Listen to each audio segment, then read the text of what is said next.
என்ன பண்ணுறது பார்த்தீங்களா? காசு லோடில் எல்லாத்தையும் வாங்கி வாங்கி திங்கிறது.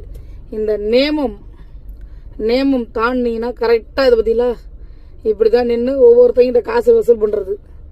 பார்த்தீங்களா திராவிட மாடல் எவ்வளோ சூப்பராக பாருங்க. இத்தனைக்கும் வந்து இதெல்லாமே வந்து டிஎன் வண்டிக்கு தான் போகுது. டிஎன் 18, 32, 40 இந்த மாதிரி வண்டிங்க தான் போகுது. நான் நின்ன வரைக்கும் கிட்டத்தட்ட ஒரு 15 நிமிஷமாக நின்றுக்கிட்டு இருக்கேன். நல்லா வாங்கி வாங்கி வாங்கி வாங்கி கல்லா கட்டிக்கிட்டு கிடக்காரு நம்ம ஆளு. காவல்துறை எவ்வளோ சிறப்பாக வேலை பார்க்குது பாருங்க. இதுக்கு மேலே என்ன சொல்கிறது? எந்த லோடு வண்டியும் வர்றது கிடையாது.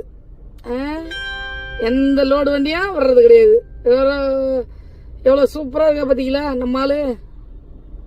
அவர் பண்ணுற அட்டுலியெல்லாம் என்னத்தை சொல்கிறது, கொடுமை.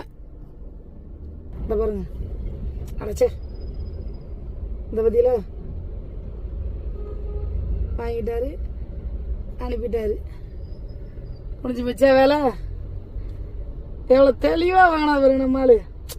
அங்கே நிற்காருப்பா. இந்த பாருங்க அந்த பெரிய வண்டி எப்படி பார்க்குறா பாருங்க. அந்த பாருங்க பாத்தீங்களா பாத்தீங்களா? பிசினஸ்னா இது பிசினஸ். சம்பளம் பத்தலையாமா கவர்மெண்ட் உயர்வு, சேலரி உயர்வு கவர்மெண்ட் தூக்கி கொடுக்குது. டேய் ஸ்டாலின் பாத்துக்கங்க, உங்க ஆட்சி தான். சட்டம் சீரமைக்கப்படுது, ஒருங்கிணைக்கப்படுது. என்னென்னமா பேசுவீங்களடா, சைடில் வாங்குறது உங்ககிட்ட இருந்தா கத்துக்க வேண்டியிருக்கு. அதான் படிக்காதவன் ஆட்சிக்கு வந்தா இப்படிதான்டா நடக்கும். நீங்க வந்ததுக்கு என்னென்ன செய்யணுமோ நல்லா செய்வீங்கடா. இவரை வச்சுக்கிட்டு சிங்கிள் ஆளு எவ்வளவு தைரியமா நிக்கிற பாத்தீங்களா? இத்தனைக்கும் அவர் வந்து என்னது எப்படி சொல்றது, அவரை என்ன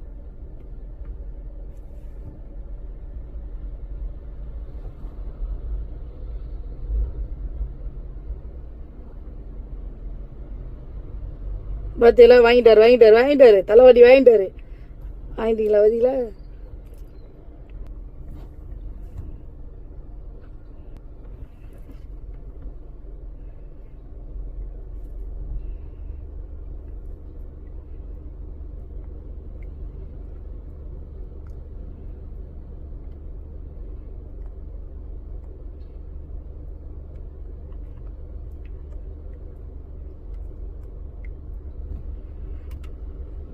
யாரோட வண்டின்னு சொன்னா